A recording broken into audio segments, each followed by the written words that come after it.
하나님과의 관계 회복 시리즈 7번째 시간, 반목의 갈등을 이기는 법이라는 말씀의 제목으로 거룩하신 하나님의 말씀 선포하겠습니다. 반목의 갈등을 이기는 법.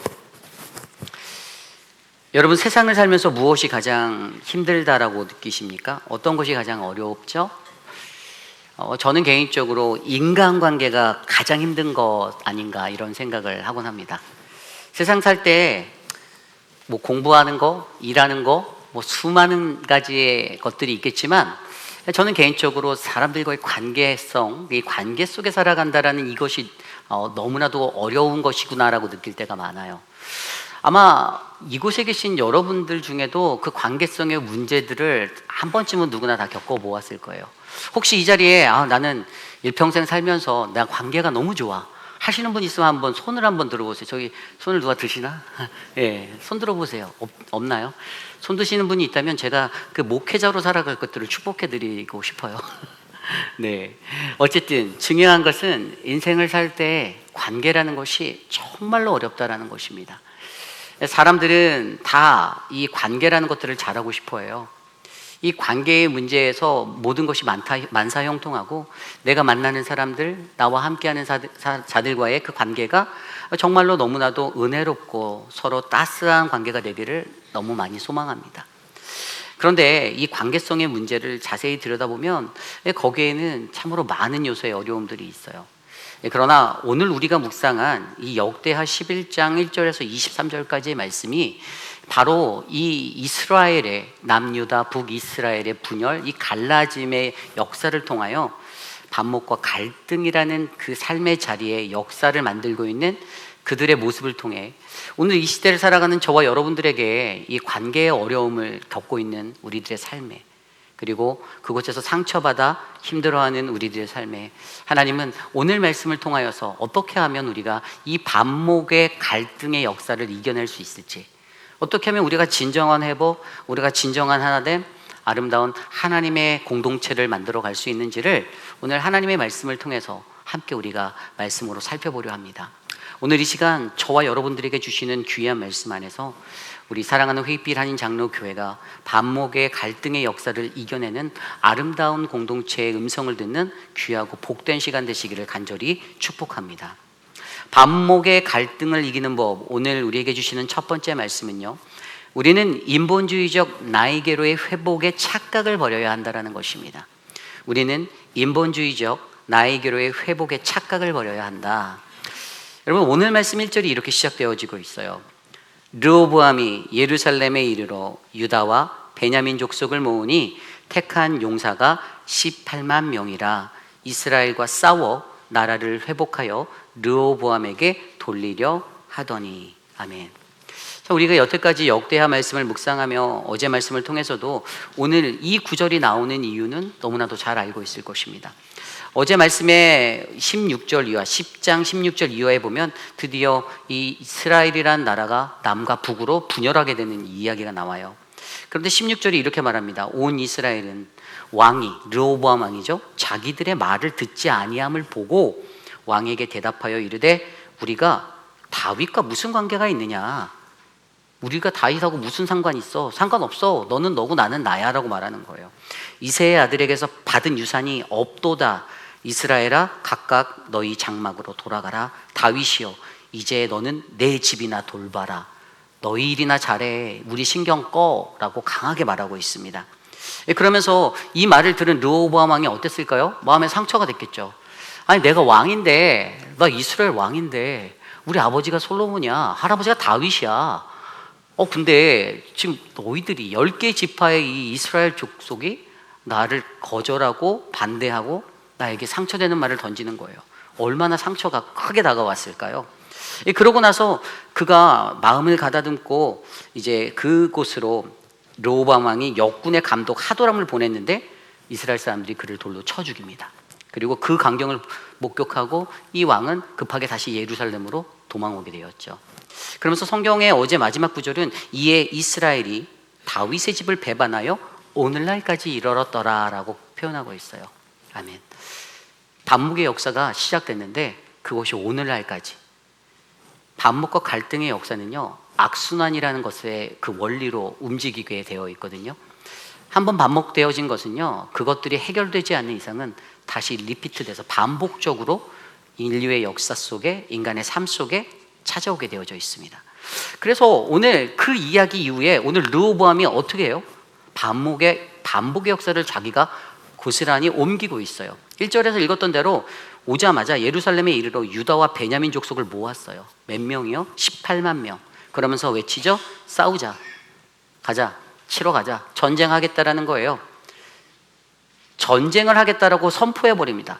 그런데 여기서 우리가 의미심장한 한 구절을 마주하게 되는데, 아까 읽었던 1절 9절에 보면요, 이스라엘과 싸워 나라를 회복하여 르호보암에게 돌리려 하더니 라고 말하고 있어요. 굉장히 의미 있는 구절입니다. 전쟁의 목적이 뭐죠? 내가 이 영광을, 이 전쟁에서 승리해서 이 영광을 나에게 돌리겠다라고 하는 거예요. 자기 자신의 나에게로의 회복을 염두에 두고 이 전쟁을 준비하고 전쟁하려 하고 있습니다. 그렇습니다. 여러분, 많은 사람들이요, 어떤 공동체나 어떤 집단 속에서 그 공동체가 계속 문제, 반목과 갈등이라는 이 문제를 대면하게 될 때 그것의 가장 주된 요인이 바로 이 자리에서 보이는데, 그것은 바로 나에게로의 회복이라는 이 나만의 회복, 그러니까 내 자존심의 회복이라는 이 나에게로의 회복에 집중하고 있기 때문이에요. 여러분, 이 전쟁의 문제는요, 자존심 싸움입니다. 그렇죠? 르호보암이 그랬을 거예요. 나 왕이야, 나 왕이거든. 나 왕인데 너희가 나한테 이렇게 대할 수 있어? 내 말 안 들어? 그런데 아까 읽었던 말씀에 뭐라고요? 이스라엘의 10지파 백성도 왕이 내 말을 안 들으니까.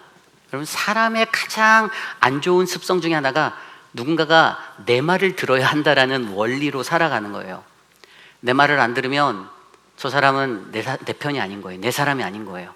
내 말을 듣지 않으면, 나에게 반대되는 말을 하면 저 사람은 내 아군이 아닌 거예요. 이 인간의 간악한 원리가 이렇게 작용되기 때문에 오늘 르호보암의 삶 속에서도 동일하게 자기의 상처받은 자존심, 내가 왕인데 얘네들이 나를 거절해? 신경 쓰지 말래? 너 일이나 잘하래? 라고 말하는 그것에 분을 삼키지 못하고 돌아와 전쟁을 치르기 위해 전쟁의 병력을 모으고 전쟁 준비를 합니다. 그런데 여러분, 여기에서 우리가 중요하게 여겨야 하는 한 가지가 바로 이 자존심의 문제인 거예요. 자존심, 자기 중심적인 삶. 저는 이 르호보암의 모습을 볼 때 이 자기 중심성이라는 이 에그센티즘이 보여요.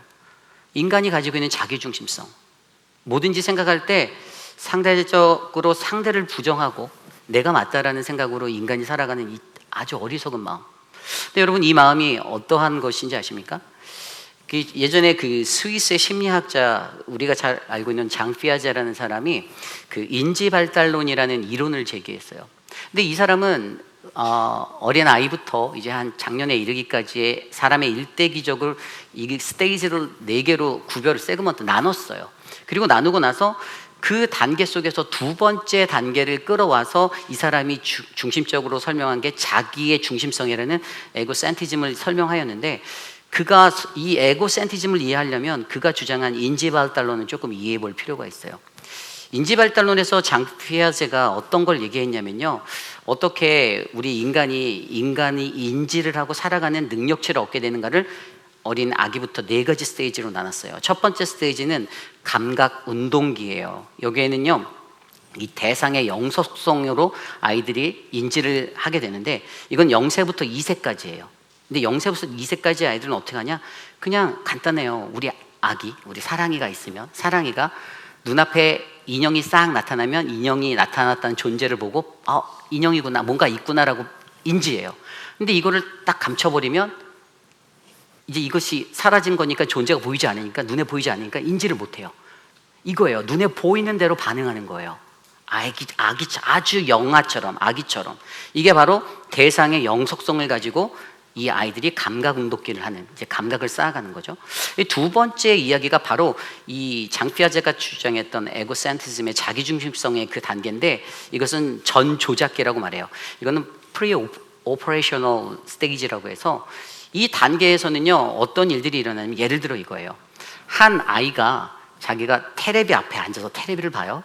근데 이 아이는 거기 앞에 앉아서 테레비를 볼 때에도 내 뒤에 앉아 있는 사람은 TV가 잘 보일 거라고 생각해요. 왜냐하면 자기 눈에 지금 잘 보이고 있기 때문에. 그리고 내가 아이스크림을 좋아하면 그 아이가 아이스크림을 좋아하면 아마 우리 아빠도 우리 엄마도 우리 누나도 다 아이스크림 좋아할 거라고 생각하는 이런 인지 능력이에요. 이게 바로 아까 제가 말씀드렸던 전 조작기의 그 두 번째 단계, 이것이 바로 2세부터 6세, 7세까지 이루어지는 단계예요. 어린아이 같은 거죠. 자신의 눈에 보이는 대로. 그리고 세 번째 단계는요, 구체적 조작기라고 말해서 이 Concrete Operational Stage라고 말해요. 근데 이 단계는요, 어떤 거냐면요, 이 아기가 이것에 대한 물체에 대한 명확한 구분뿐만 아니라 이해가 돼요. 어떤 거냐면 아이가 물컵에 물을 담아서 이 물컵에 이 양을 컵의 모양만 바꿔서 이렇게 담는다 하여도 이 아이가 이제 이 양이 변화되고 있다는 것을 인지할 수 있는 단계가 바로 이때예요. 그런데 이때에도 구체적 조작기에는 아이들은 자기 스스로가 판단하여서 이제 이것이 이렇게 변형됐구나, 이것은 이런 존재구나라는 것들을 인지하기 시작하는 단계로 7세에서 11세까지 이루어지는 단계입니다. 그리고 마지막 단계가 바로 형식적 조작기라고 말하는 11세 이후의 이제 시간이에요. 그런데 이때에는요, 가설적인 사고, 추상적인 사고, 과학적인 사고, 응용력 모든 것이 동원되어서 그 스스로가 판단하고 인지할 수 있는 능력이 된다는 거예요. 제가 이 말씀을 드리는 이유는 여러분, 자기 중심적으로 살아가는 자들, 자기 중심적으로 살 수밖에 없는 우리들의 스테이지는요, 바로 2세에서 6세 미만의 아이들과 같다라는 거예요. 어린아이들 같은 모습이. 물론 성경에서는 예수님께서도 어린아이처럼 믿지 않으면이라는 그 구원에 관해서 이야기하셨지만, 신앙생활을 할 때 우리는 하나님의 성숙의 자리에 이르는 미성숙이 아닌 성숙의 삶을 살아가야 하는데, 그러기 위해서 여러분, 우리에게 필요한 것은 올바르게 인지하고 올바르게 바라보고 올바르게 생각하고 살아갈 수 있는 인지 능력이 필요하다라는 거예요. 그런데 그 인지 능력이 떨어지니 오늘 르호보암처럼 어떠한 일들이 일어납니까? 나 중심적인 사고로 모든 것들을 생각하고 착각하게 돼요. 이것이 착각이라는 거예요. 그가 스스로가 전쟁을 하겠다라고 병력을 모으고, 여러분 18만 명을 모았어요. 그런데 실제적으로 북이스라엘의 10개 지파의 숫자를 합한 숫자보다 훨씬 적어요. 게임이 안 돼요. 그런데 그는 착각했겠죠. 어떻게 착각합니까? 하나님이 나의 편이니, 내 뜻이 하나님의 편이니 내가 이길 거야 라고 생각했어요. 그런데 하나님이 뭐라고 말씀하셨습니까? 그 뒤에 말씀해 볼까요? 3절입니다. 솔로몬의 아들 유다왕 르호보암 왕과 유다와 베냐민에 속한 모든 이스라엘 무리에게 말하며 이르기를, 4절, 여호와께서 이와 같이 말씀하시기를, 너희는 올라가지 말라, 너희 형제와 싸우지 말라, 각기 집으로 돌아가라, 이 일은 내게로 말미암아 난 것이라 하셨다 하라 하신지라. 그들이 여호와의 말씀을 듣고 돌아가고 여로보암을 치러 가던 길에서 되돌아왔더라. 아멘. 르호보암이요, 스스로 나에게로의 회복을 고집하며 내 뜻이 하나님의 뜻이 맞아라고 생각하고 내가 하나님 편에 섰다라는 스스로의 확신에 사로잡혀서 전쟁을 준비할 때 하나님이 그에게 직접 말하신 게 아니에요.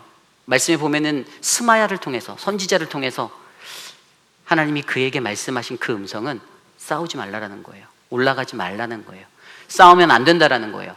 너가 생각한 게, 너 중심적인 사고로 너가 생각한 너에게로의 회복이 착각일 뿐이다라고 이야기해 주고 있는 거예요. 그건 너의 계산이야. 넌 틀렸어. 가면 안 돼. 싸우지 마 라고 이야기해 주는 거예요. 자기 중심적인 사상을 가지고 살아가는 수많은 인생들이 이런 매너리즘에 빠져서, 이런 착각 속에 빠져서, 이런 환상 속에 빠져서 자기 스스로가 할 수 있다라고 믿는 거예요. 여러분, 이게 오만 아닙니까? 오만함. 여러분, 때로 우리는요, 내가 목숨을 걸고 아무리 잘해도요, 사람들이 나를 100% 인정해주지 않을 때가 세상에 너무 많아요.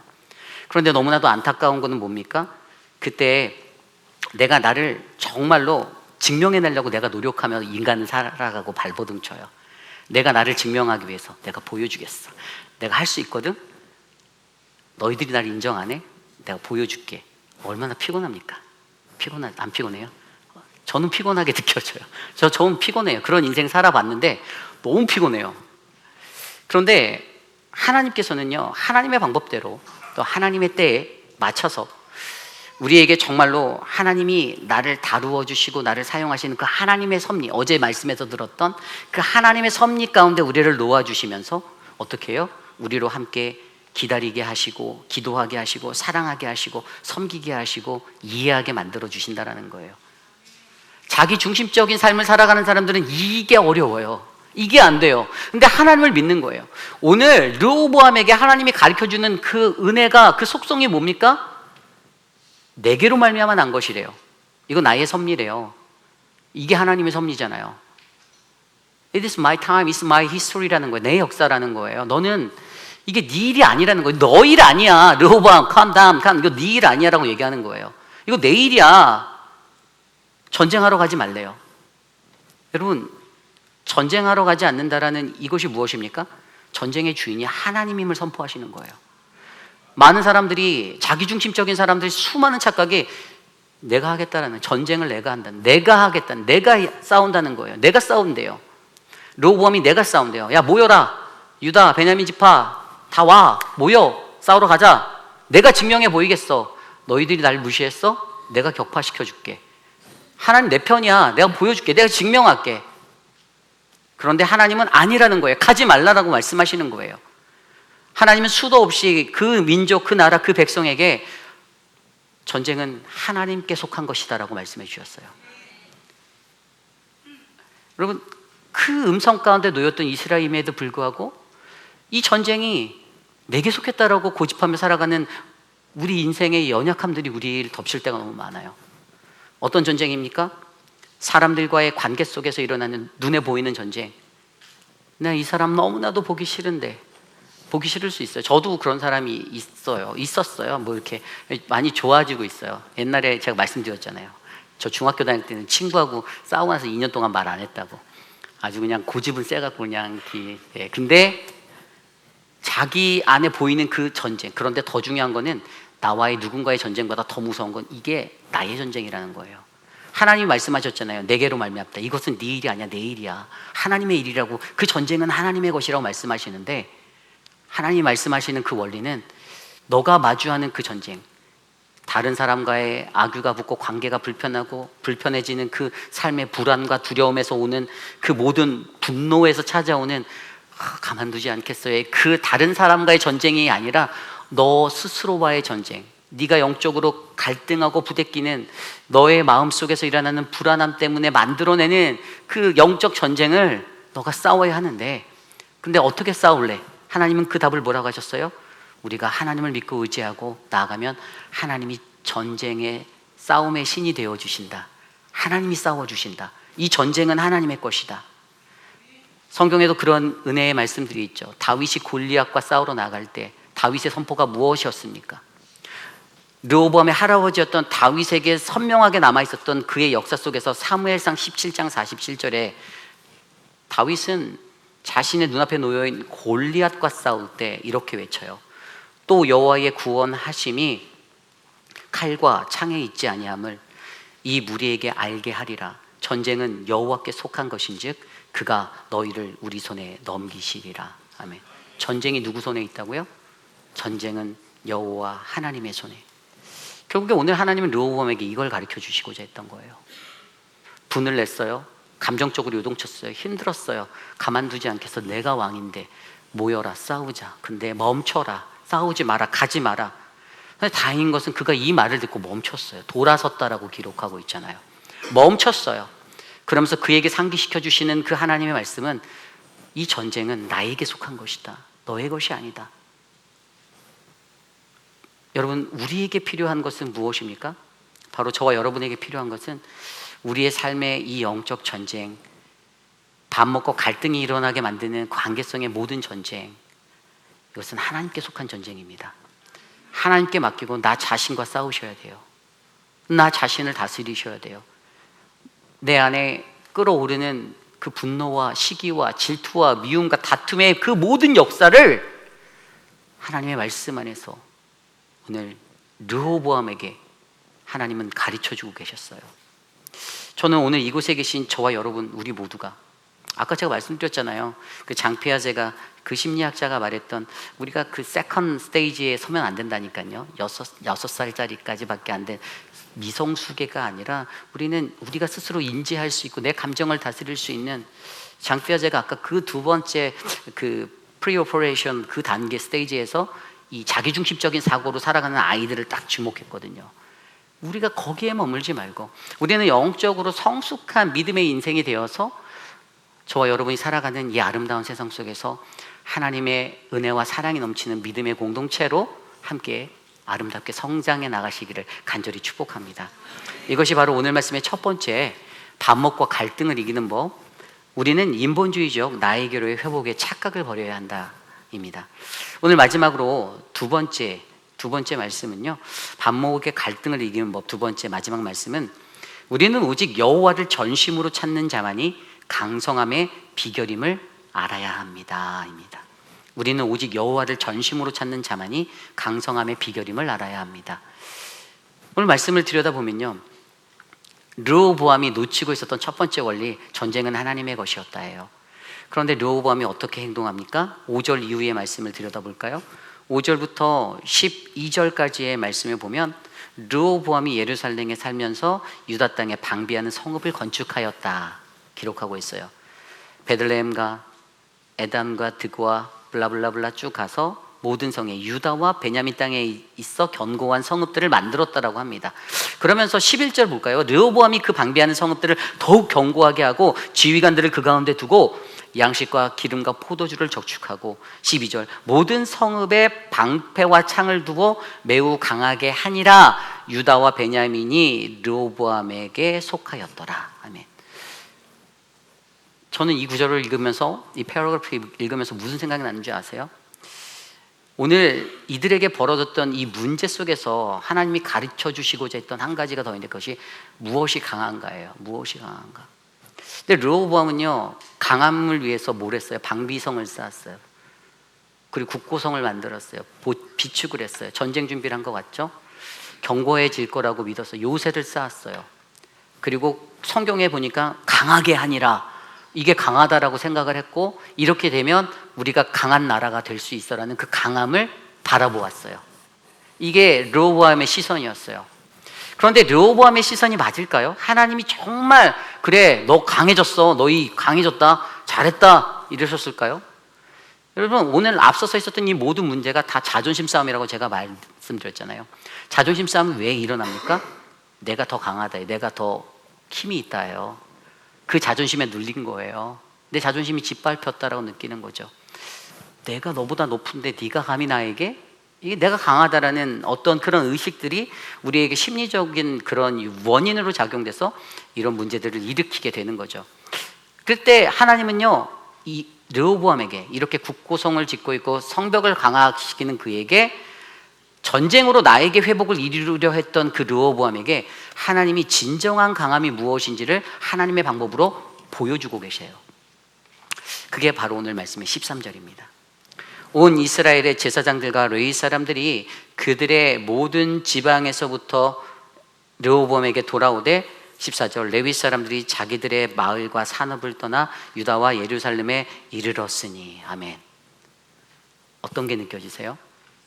성을 잘 졌으니까 사람들이 몰려왔을까요? 자기가 성을 잘 져서 견고하게 강하게 만들었으니 북이스라엘의 사람들이 레위인들을 따라서 막 다 성으로 몰려들어서 자기의 유다의 백성의 인구가 증가하고 뭔가 국력이 늘어나는 그런 포만감과 희열을 느꼈을까요? 여러분, 하나님이 보이신 방법이 무엇인가? 진정한 강함이 무엇인가? 그 말씀의 핵심은 오늘 말씀 16절 말씀에 있습니다. 이스라엘의 모든 지파 중에 마음을 굳게 하여 이스라엘의 하나님 여호와를 찾는 자들이 레위 사람들을 따라 예루살렘에 이르러 그들의 조상들의 하나님 여호와께 제사하고자 한지라. 아멘. 17절 그러므로 3년 동안 유다 나라를 도와 솔로몬의 아들 르호보암을 강성하게 하였으니 이는 무리가 3년 동안을 다윗과 솔로몬의 길로 행하였습니다. 아멘. 보이십니까? 어떠한 진정한 강함을 하나님이 가르쳐 주시려고 했냐? 16절에 나온 대로 여호와를 전심으로 찾는 자, 마음을 굳게 하여 하나님을 여호와를 찾는 자들이라고 표현하고 있어요. 잉글리시 스탠다드 영어 성경에 보면은요, and those who have set their heart to seek the Lord God is of Israel이라고 되어 있어요. 이스라엘의 하나님 여호와께 내 마음을 다해서 하나님을 찾는 사람. 그런데 그들이 레위 제사장들, 레위인들을 따라서 예루살렘으로 올라왔어요. 왜 그랬죠? 이 북이스라엘의 여로보암, 여로보암의 죄의 대명사 우리가 알죠. 우상숭배. 여로보암은 북이스라엘 모든 왕 가운데 열왕기서를 들여다보아도 열왕기 기자는 모든 것의 대명사로 여로보암의 죄를 따라 이렇게 기록했었어요. 얼마나 제가 기특해요. 오늘 말씀에 보면 아까 14절 15절 말씀에 제사장을 파면해서 이 제사장 일을 못하게 만들었어요. 하나님의 성전을 섬기는 제사장의 역할을 파면시켜 버렸어요. 그리고 두 번째는 우상을 세웠어요. 숫, 염소와 송아지를 세우고 자기 마음대로 제사장을 또 세웠어요. 자기 마음에 드는 사람 있으면 어떤 신앙적인 베이스 그런 거 따지지 않고 너 한번 일해볼래? 내가 산당을 졌는데 너 거기 가서 내가 먹고 살게 해줄게. 이제 그런 식으로 제사장을 막 세웠어요. 아주 그냥 하나님의 교회를 어지럽혀 놨어요. 그런데 거기에 있었던 사람 중에 어떤 사람이 있었습니까? 여호와를 전심으로 찾는, 마음을 굳게 하여 여호와를 찾는 자들이 있었다라는 거예요. 그게 너무 마음이 아팠던 거예요. 하나님의 성전이 더러워지고 하나님을 예배하지 못하는 온전함이 사라진 그 자리가 너무 가슴 아픈 이들이 있어서, 그런데 그들이 어떻게 해요? 남유다로 예루살렘으로 모이게 되었어요. 여러분, 하나님을 전심으로 찾는 자, 저는 그 한 사람이 바로 저와 여러분 되시기를 원합니다. 성경은 우리에게 그걸 강조해 주고 있습니다. 하나님을 전심으로 찾았던 사람의 인물들이 있어요. 다윗이 있어요. 다윗도 하나님을 전심으로 찾았습니다. 무엇을 하든지 하나님께 묻고 또 묻고, 하나님께 묻고 또 묻고, 하나님이 말씀하시는 대로, 하나님이 가라고 하면 가고 서라고 하면 서고, 그렇게 살았던, 전심으로 찾았던 그 사람이 다윗이었습니다. 우리가 잘 알고 있는 한나, 하나님 앞에 전심으로 구했어요. 자식을 갖지 못해서 고통받고 있고 손가락질 받던, 마음에 상처가 컸던 그 여인을 하나님이 전심으로 구하였더니 사무엘이라는, 권사님 타이밍 정확히 맞추시네. 그래서 사무엘이라는 그 귀한 아들을 주셔서 하나님의 은혜로 하나님의 얼마나 내가 너를 사랑한지를 보여주셨어요. 그리고 우리가 잘 알고 있는 히스기야도 하나님을 전심으로 구하여 찾았더니 자신의 그 질병, 죽을 것 같은 그 죽을 수밖에 없는 그 자리에서 하나님이 15년의 삶을 연장해 주신 하나님으로 만나 주셨어요. 하나님을 전심으로 찾으면 여러분, 우리는 하나님을 만날 수 있습니다. 여러분, 역대하 16장 9절에도 여호와의 눈은 온 땅을 두루 감찰하사 전심으로 자기에게 향하는 자들을 위하여 능력을 베푸시나니. 아멘. 하나님의 시선은 그를 전심으로 찾는 자들을 향해 눈 맞추고 계시다고 말씀하시고 계십니다. 신명기 4장 29절 말씀에도 그러나 거기서 너희 하나님 여호와를 바라고 너희 온 마음을 온 땅으로 찾으면 너희는 그분을 만나게 될 것이라. 아멘. 거기에서, 그곳에서. 예레미야 29장 13절에도 너희가 온 마음으로 나를 구하면 나를 찾을 것이요 나를 만나리라. 아멘. 여러분, 세상에서 가장 강한, 믿는 이의 가장 강한 것은 우리가 온 마음을 다해 하나님을 찾을 때, 우리가 주님을 구할 때 우리를 만나주시는 하나님, 그분 안에서 우리는 강해질 수 있음을 믿어야만 합니다. 제가 아무리 헬스를 막 한다고 해서 이 근육이 나온다고 해서 제가 강해질 수 있나요? 우리 황실 집사 이길 수 있을까? 못 이겨요. 그죠? 안 강해져요. 키도 쬐끄맣고. 그런데 제가 하나님을 전심으로 찾고 하나님을 의지하고 하나님을 만나면, 죄송합니다, 황 집사님, 제가 이길 수 있어요. 믿음으로. 하나님의 은혜가, 저는 사랑하는 모든 회입비라는 장로교회 성도님들, 우리 모든 교우들의 마음 가운데 이러한 영적 원리로 오직 여호와를 전심으로 찾는 자만이 강성해질 수 있다는 이 믿음의 비결을 깨닫는, 그래서 우리를 덮고 있는 반목의 갈등을 이겨내는 그 은혜의 자리에 서길 원합니다.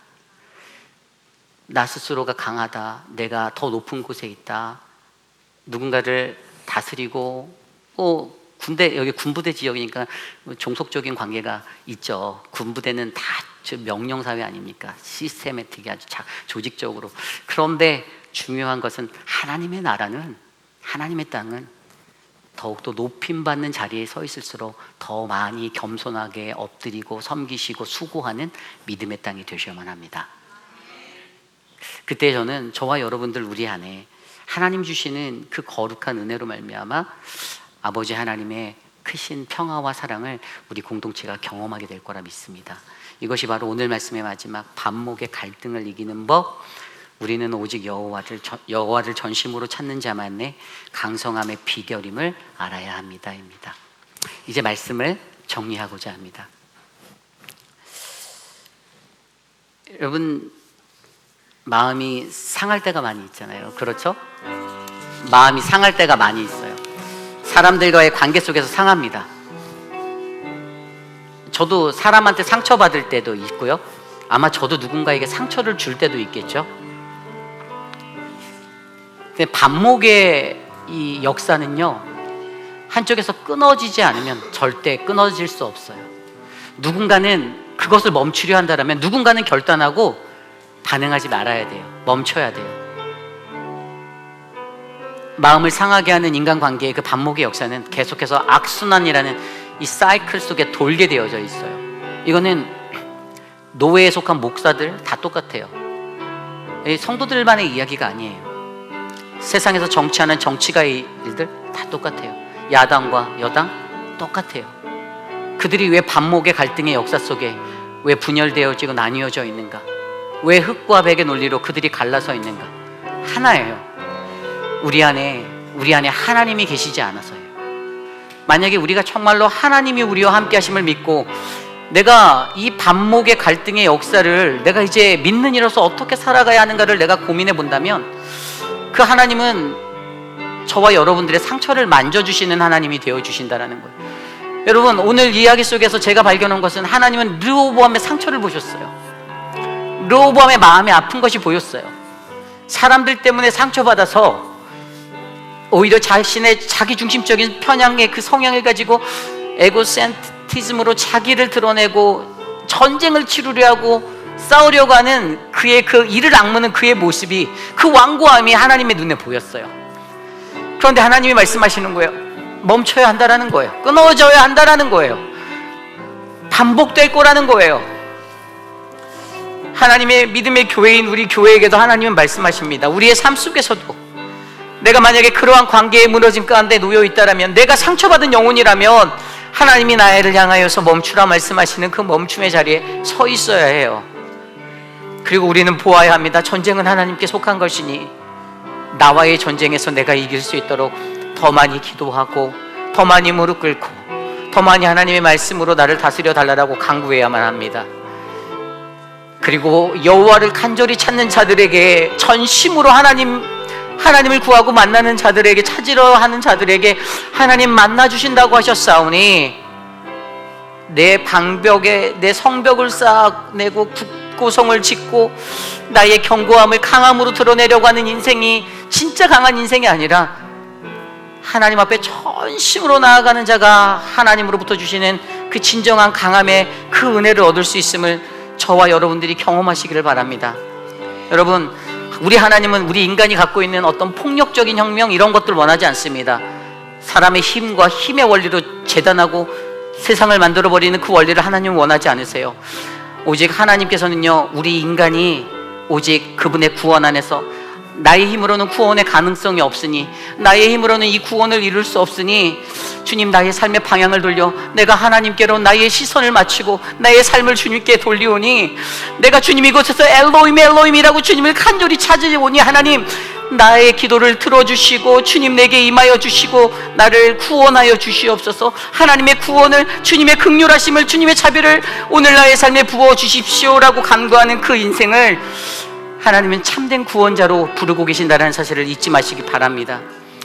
오늘 그러한 인생이, 저는 저와 여러분들 우리 모든 삶에 젖어들어서 우리 안에 쌓여있던 무너진 관계, 부서진 관계, 반목과 갈등의 역사로 반복되어지는 그 이기심과 시기와 질투의 그 자리가 하나님의 사랑과 섬김 안에 화해되어지고 은혜되어지고 함께 되어지는 믿음의 교회로 아름답게 세워지기를 간절히 축복합니다. 저는 오늘 주신 말씀을 놓고 함께 이 찬양을 부르기 원하는데, 모두 자리에 일어나 우리 주의 손이라는 이 찬양을 하나님 앞에 드리며 함께 나가겠습니다.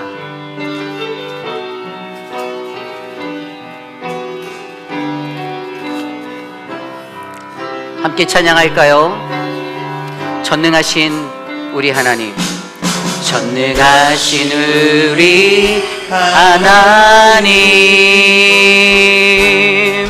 삶에 가득한 주님의 통치 보호하시고 지켜주시네. 복 주시고 인도하시네. 살아계신 우리 하나님, 살아계신 우리 하나님, 삶에 가득한 주님의 임재 불러주시고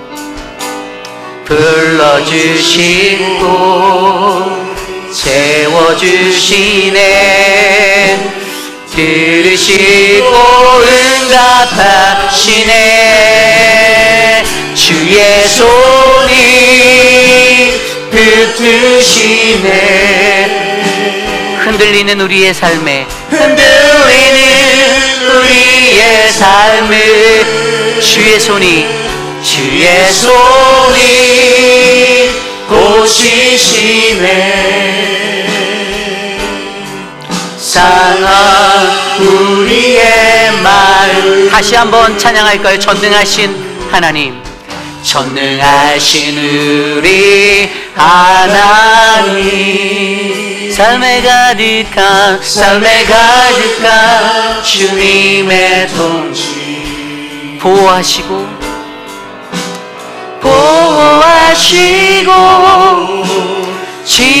지켜주시네. 복 주시고 인도하시네. 살아계신 우리 하나님, 계신 우리 하나님, 삶에 가득한 주님의 임재 불러주시고 채워주시네. 들으시고 응답하시네. 주의 손이 붙드시네. 흔들리는 우리의 삶을 주의 손이 고치시네. 상한 우리의 마음 주의 손이 붙드시네. 흔들리는 우리의 삶에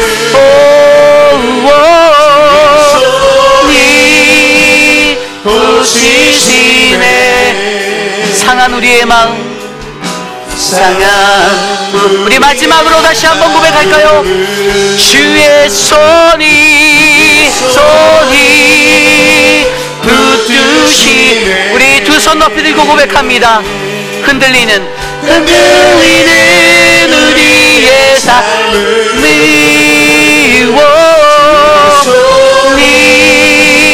고치시네.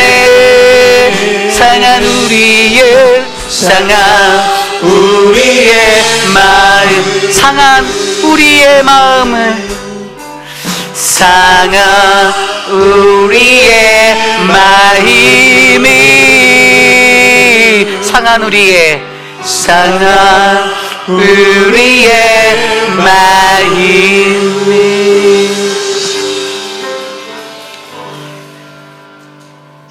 참으로 존귀하신 하나님, 거룩한 주의 날에 하나님의 존전에 모여 주님을 예배할 수 있는 믿음의 공동체로 우리들을 불러주심에 감사드립니다.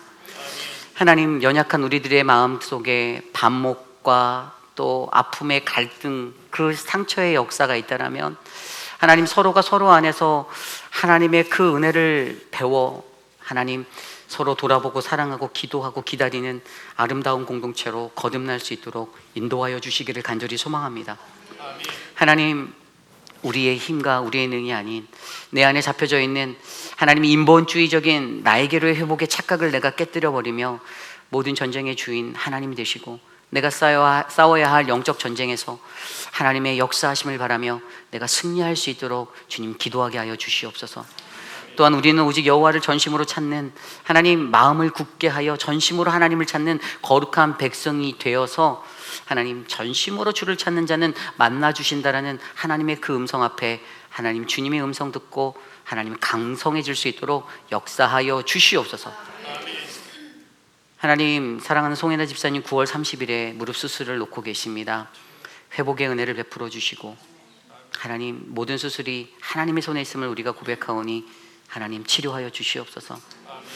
사랑하는 우리 김요한 집사님, 김혜경 집사님의 사위 케빈을 위해서 기도합니다. 하나님 연약한 심장을 만져주시고 심장이 박동하여 하나님 모든 혈액순환이 혈관에 잘 흘러넘쳐 건강한 인생 될 수 있게 도와주시고 우리 케빈과 함께 동행하고 있는 우리 엔젤이 하나님 아름다운 생명을 수태하여 이제 출산이 얼마 남지 않았는데 12월에 출산할 때 이 가정에 주시는 귀한 생명으로 말미암아 이 가정이 더욱더 하나님의 은혜를 받는 가정으로 하나님 삼아 주시옵소서. 하나님, 한국에서 돌아오고 계시는 우리 김민주 하나님 신하분 집사님, 또 한국에 떠나 계신 노영심 집사님, 우리 강경순 집사님, 또 조용성 성도, 하나님 한 사람 한 사람, 또 김선실 집사님 하나님이 붙잡아 주시고 안전하게 거하고 돌아올 수 있도록 지켜주시고, 또 하나님 이번 주에 한국으로 떠나시는 강승국 집사님, 호종숙 집사님 하나님 저들의 삶을 하나님의 은혜로 붙잡아 주시옵소서. 특별히 하나님 한국에서 사랑하는 하나님 아들의 그 목회 여정을 하나님 기도하며 또 이곳에 찾아오신 우리 김상우 장로님의 가정, 오랜만에 만난 이 가정 안에 하나님의 은혜가 넘치게 하여 주시고 이 가정의 기도로 말미암아 사랑하는 아들 우리 김준영 목사님이 더욱더 귀한 하나님의 종으로 세워질 수 있도록 복을 내려 주시옵소서. 지금은 우리 구주 예수 그리스도의 무한하신 은혜와 그 크신 하나님의 사랑하심과 성령 하나님의 감화감동 교통하심의 역사가 자기 중심적으로 나를 위해 살아가던 나의 인생 가운데 하나님의 만지심, 그 말씀의 은혜로 내가 회복되어져서 주님, 나는 이 땅을 살아가는 동안 나를 덮고 있는 관계의 어려움, 그 반목과 갈등의 역사를 내가 깨뜨려 버리고 오직 예수 그리스도 나의 주님을 의지하여 하나님 내가 아닌 타자를 위한 삶, 주를 위한 삶으로 하나님 회복하며 살겠습니다. 하나님 우리 가정을, 우리 교회를, 우리 공동체를 주님의 아름다운 사랑의 터전으로 세워주시옵소서라고 간구하는 사랑하는 모든 우리 휘빛비라는 장로교회 성도님들, 오늘 이곳에 나와 주께 전심으로 기도드리는 믿음의 권속들 머리머리 위에 저들의 가정과 자녀와 삶의 터전 위에 지금으로부터 영원토록 함께 하시기를 간절히 축원하옵나이다. 아멘.